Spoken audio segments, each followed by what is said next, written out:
Hello everyone, स्वागत है आपका अभी क्लासेस में। और आज मैं आपको पढ़ा रहा हूँ भूगोल क्लास 9वीं के लिए। इसके कई सारे वीडियोस के पार्ट में डाल चुका हूँ। ये पहले चैप्टर का 5वां पार्ट है और इस पार्ट में भारत और भारत के पड़ोसी देश के बारे में विस्तार से समझेंगे। पार्ट बाय पार्ट में चैप्टर को एक्सप्लेन करना बहुत ईजी होता है और डीपली चैप्टर को एक्सप्लेन किया जाता है। ऐसा लगता है कि क्लास में पढ़ रहे हैं, इसलिए हम इसे पार्ट बाय पार्ट कर दिए हैं। अगर आपको वीडियो पसंद आता है तो लाइक ज़रूर कीजिएगा, क्योंकि ये पूरा का पूरा वीडियो उन बच्चों के लिए है जो परीक्षा की तैयारी कर रहे हैं 2022 और 23 के लिए।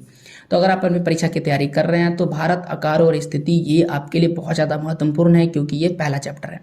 इस चैप्टर में कई सारी चीज़ें दिया गया है, जैसे कि भारत की स्थिति क्या है, अक्षांशीय विस्तार कितना है, देशांतरीय विस्तार कितना है, भारत में कितने राज्य हैं, राजधानियाँ, केंद्र शासित प्रदेश, उनकी राजधानियाँ, कर्क रेखा से गुजरने वाले भारत के सभी राज्य, ये सारी चीज़ें भारत में हिंद महासागर किस प्रकार से केंद्रीय स्थिति प्रदान करता है, सारे महत्वपूर्ण पॉइंट इसी चैप्टर में दिया गया है। तो इस चैप्टर को डीपली पढ़ना, एक्सप्लेन करना एक एक चीज़ों को बहुत ज़्यादा जरूरी है और एक खास वीडियो में लंबा हो जाता है, इसलिए हम इसे पार्ट बाय पार्ट कर दिए हैं।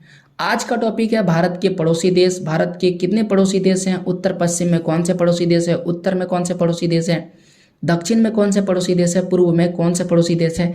ऐसे कई सारे सवाल परीक्षाओं में घुमा फिरा के पूछे जाते हैं। तो इन्हीं सभी सवालों का जवाब इस जो है पार्ट में आपको मिलेगा और भारत के पड़ोसी देश को आप आसानी से पढ़ पाइएगा। आइए सबसे पहले मैप की मदद से भारत के सभी पड़ोसी देश को देखते हैं और फिर हम लोग आगे पॉइंट में बढ़ते हैं। तो आपको अपना प्यारा भारत दिख रहा होगा और इस प्यारे भारत के कई सारे पड़ोसी देश हैं, जैसे कि पाकिस्तान भी पड़ोसी देश है, अफगानिस्तान, चाइना, नेपाल, भूटान, बांग्लादेश, म्यांमार, श्रीलंका और यहाँ पर है मालदीव्स। तो इस प्रकार से हमारे कई सारे पड़ोसी देश हैं। कुछ पड़ोसी देश उत्तर में हैं, कुछ उत्तर पश्चिम में हैं, कुछ पूर्व में हैं और कुछ दक्षिण में हैं, कुछ ऐसे हैं जो द्वीपीय देश हैं। तो इसी से हमारे परीक्षाओं में सवाल बनते हैं। आइए उन सवालों पर गौर करते हैं।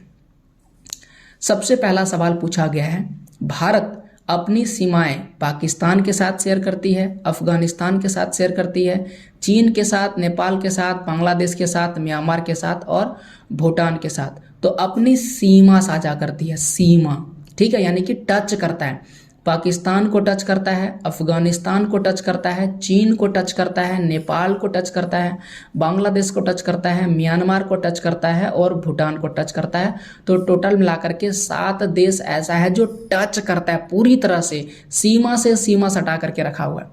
बट 2 ऐसे देश हैं जैसे कि मालदीव और श्रीलंका, इसमें समुद्र के दरिए, समुद्र के पार ये पड़ोसी देश है और कहाँ पर है, दक्षिण में है, यानी कि ये समुद्र वाला पड़ोसी देश है। भारत के शेष एशिया से अलग है और भारत मतलब जो बाकी एशिया है उससे अलग है और इसे हम लोग उप महाद्वीप कहा जाता है। क्यों कहते हैं आगे आपको मैप में दिखाएंगे। आपको जो है कुछ और चीज़ें पहले पड़ोसी देश के बारे में बताते हैं।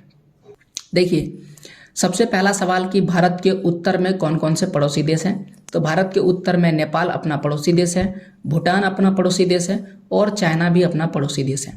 तो भारत के उत्तर में कुल 3 पड़ोसी देश हैं। अगला पहला तो सवाल पूछेगा भारत के उत्तर में कितने पड़ोसी देश हैं।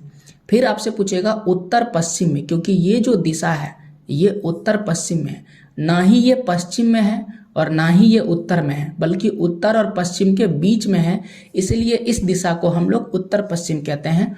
तो उत्तर पश्चिम में पाकिस्तान और अफगानिस्तान 2 पड़ोसी देश मौजूद हैं। अब आपको समझ में आ गया उत्तर में कौन से पड़ोसी देश हैं और उत्तर पश्चिम में कौन से पड़ोसी देश हैं। कुछ ऐसे हैं जो पूर्व दिशा में है। तो पूर्व दिशा में कौन कौन सा है, तो पहले तो आपका बांग्लादेश आ जाएगा, ये जो है पूर्व दिशा में है, और दूसरा आ जाएगा म्यांमार, ये पूर्व दिशा में है। अब आता है दक्षिण में कौन सा है। तो दक्षिण जो है नीचे की दिशा को दक्षिण कहेंगे। दक्षिण में पहला जो श्रीलंका आ जाएगा और दूसरा आ जाएगा मालदीव। तो इस प्रकार से 2 पड़ोसी देश कौन सा है, दक्षिण में है। अब आपसे घुमा के सवाल पूछेगा कि कौन सा ऐसा द्वीपीय देश है जो भारत का पड़ोसी देश है, द्वीप वाला। द्वीप का मतलब पानी में डूबा हुआ, तो ये देख सकते हैं पानी में डूबा हुआ है और ये वाला भी पानी में डूबा हुआ है। तो पहला तो मालदीव्स है और दूसरा है श्रीलंका। ये 2 ऐसे देश हैं जो पानी में डूबा हुआ, यानी द्वीपीय देश हमारे पड़ोसी हैं। और आपसे पूछेगा कि कौन से ऐसे देश हैं जिसे समुद्र के द्वारा नहीं जाया जा सकता है। तो अगर आप यहाँ पर पानी वाला जहाज अगर लेकर के जाते हैं तो आसानी से किन किन देशों में जा सकते हैं। तो देखिए, आप पाकिस्तान जा सकते हैं पानी वाला जहाज लेकर के, क्योंकि ये समुद्र के किनारे है। आप जो है श्रीलंका जा सकते हैं पानी वाला जहाज लेकर के, क्योंकि ये भी समुद्र में है। मालदीव जा सकते हैं क्योंकि यह भी समुद्र, इनके पास भी तटीय रेखा है। बांग्लादेश जा सकते हैं पानी वाला जहाज लेकर के। म्यांमार जा सकते हैं पानी वाला जहाज लेकर के। लेकिन आप भूटान पानी वाला जहाज लेकर नहीं जा सकते हैं, और ना ही नेपाल आप पानी वाला जहाज लेकर जा सकते हैं, और ना ही अफगानिस्तान। चाइना के पास भी जा सकते हैं, क्योंकि चाइना में यहाँ से इधर से टर्न करके इनके पास यहाँ पर जो है थोड़ा सा जमीन है, थोड़ा क्या बहुत बड़ा एरिया है इनके पास भी, जिससे आप पानी वाला जहाज लेकर के जा सकते हैं। तो मात्र 3 देश, पहला नेपाल है, दूसरा भूटान है और तीसरा अफगानिस्तान। ये 3 वैसे देश हैं जहाँ पर आप पानी वाला जहाज लेकर के नहीं जा सकते हैं। अब आपको भारत और भारत के पड़ोसी देश समझ में आ गए होंगे। भारत के उत्तर में, दक्षिण में, पूर्व में, पश्चिम में, उत्तर पश्चिम में कौन कौन से पड़ोसी देश है, ये भी आपको समझ में आ गया होगा। अब भारत के पड़ोसी देश को जब हम समझ चुके हैं, तो आइए अब हम लोग देखते हैं भारतीय उपमहाद्वीप किसे कहते हैं। सबसे पहला सवाल उपमहाद्वीप का आपको समझाते हैं कि किसी महाद्वीप का एक बड़ा भाग जो भौगोलिक, सांस्कृतिक व आर्थिक दृष्टि से महाद्वीप के अन्य भागों से अलग पहचान रखता है तथा उसके भूभाग में एकरूपता हो, उपमहाद्वीप कहलाता है। तो हमारे महाद्वीप में क्या एकरूपता है? जैसे कि अगर हम बात करें भारत की, तो भारत में हम सभी जानते हैं हिंदी बोली हम लोग ज़्यादा पसंद करते हैं, हिंदी ज़्यादा बोला जाता है। उसी प्रकार से पाकिस्तान में भी आपको हिंदी बोलने वाले कई सारे लोग मिल जाएंगे। नेपाल में भी आपको हिंदी बोलने वाले लोग मिल जाएंगे। भूटान में भी आपको हिंदी बोलने वाले लोग मिल जाएंगे। बांग्लादेश में भी आपको हिंदी बोलने वाले लोग मिल जाएंगे, हालांकि कई सारे लोग बंगाली बोलते हैं। तो आप देख सकते हैं एक रूपता है। उसी प्रकार से इन देशों में कई सारे पर्व त्यौहार मनाए जाते हैं, तो हमारे देश में भी कई सारे पर्व त्यौहार मनाए जाते हैं। इनकी बोली, संस्कृति, भाषा, तो कहीं ना कहीं हम सभी जो देश हैं आपस में पड़ोसी देश एक दूसरे से संबंध रखते हैं, और हमारी संस्कृति, परंपरा सभी क्या है, एक है। तो वैसे देश को हम मिला देंगे तो बन जाएगा उपमहादेश। ठीक है, उपमहाद्वीप। तो भारत के उपमहाद्वीप में कौन कौन सा देश आता है? तो पहला पाकिस्तान आ जाता है, नेपाल आ जाता है, भूटान आ जाता है और बांग्लादेश आ जाता है। यानी वो देश है जहाँ पर आसानी से जो है भारतीय संस्कृति की तरह ही यहाँ पर सभी चीज़ें मिल जाता है। इनकी भौगोलिक स्थिति, इसकी सांस्कृतिक एवं आर्थिक जो है चीज़ें बराबर है। तो ये है भारतीय उपमहाद्वीप। तो आपसे पूछेगा भारतीय उपमहाद्वीप में कितने देश हैं? तो सबसे पहले अपना प्यारा भारत तो आएगा, भारत एक, दूसरा आ जाएगा पाकिस्तान, तीसरा आ जाएगा नेपाल, चौथा आ जाएगा भूटान और पांचवा आ जाएगा बांग्लादेश। तो इस तरह से भारत में भारतीय उपमहाद्वीप में 5 देश आते हैं। तो पश्चिम में कौन है? पश्चिम में पाकिस्तान है, उत्तर में नेपाल है, नेपाल और कौन सा है? भूटान है, और पूर्व में कौन सा है? बांग्लादेश है। तो अगर आप भारतीय महाद्वीप देखें तो कुछ इस प्रकार से दिखाई देगा। पाकिस्तान ये रहा पश्चिम में, उत्तर में नेपाल और कौन सा देश है? भूटान है, फिर यह है बांग्लादेश। तो ये सारा अगर मिला देते हैं तो ये बन जाता है भारतीय उपमहाद्वीप के देश।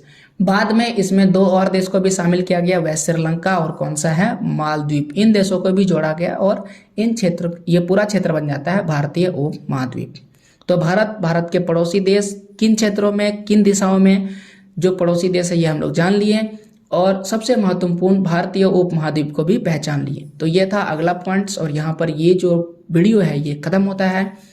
उम्मीद है आपको पूरा वीडियो बेहतर समझ में आया होगा। ऐसे और वीडियो चाहते हैं तो सब्सक्राइब कीजिए अभी क्लासेस को, और अगर क्वेश्चन आंसर वीडियो चाहते हैं तो क्वेश्चन आंसर वीडियोस के लिए अभी क्लासेस डाउट को सब्सक्राइब जल्दी कीजिए और चैनल को विजिट करके देखिए। वहाँ पर कई सारे सवाल हम डाल चुके हैं। अब देखिए किस तरह से मैं क्वेश्चन आंसर समझाता हूँ, कैसे पॉइंट बाय पॉइंट आंसर को लिखता हूँ जो परीक्षाओं के लिए महत्वपूर्ण है। कई सारे ऐसे वेबसाइट में सिर्फ आंसर बहुत बड़ा करके लिख दिया है, आपको 120 शब्द में जवाब लिखना है, 200, 500 जो है हजार शब्द में लिख दिया। वैसा जवाब बिल्कुल भी नहीं लिखना है। मैंने सही तरीके से कॉपी में पहले जवाब को लिखे हैं खुद से, और फिर उसको टाइप किए हैं और फिर आपके लिए प्रेजेंट किए हैं। तो ये एक बेहतर क्वेश्चन आंसर वीडियो चैनल है, तो प्लीज़ हमारा सपोर्ट कीजिए, और ताकि हम वीडियो इसमें डाल सकें और आपके लिए बेहतर वीडियोज़ ला सकें। कैसा लगा आपको ये पूरा वीडियो जरूर बताइएगा, और ऐसे और बेहतर वीडियोज़ के लिए चैनल को सब्सक्राइब कीजिए, हमारा सपोर्ट कीजिए। पूरा वीडियो देखने के लिए थैंक यू। मिलते हैं आपसे अगले वीडियो में, तब तक के लिए जय हिंद, जय भारत, वंदे मातरम।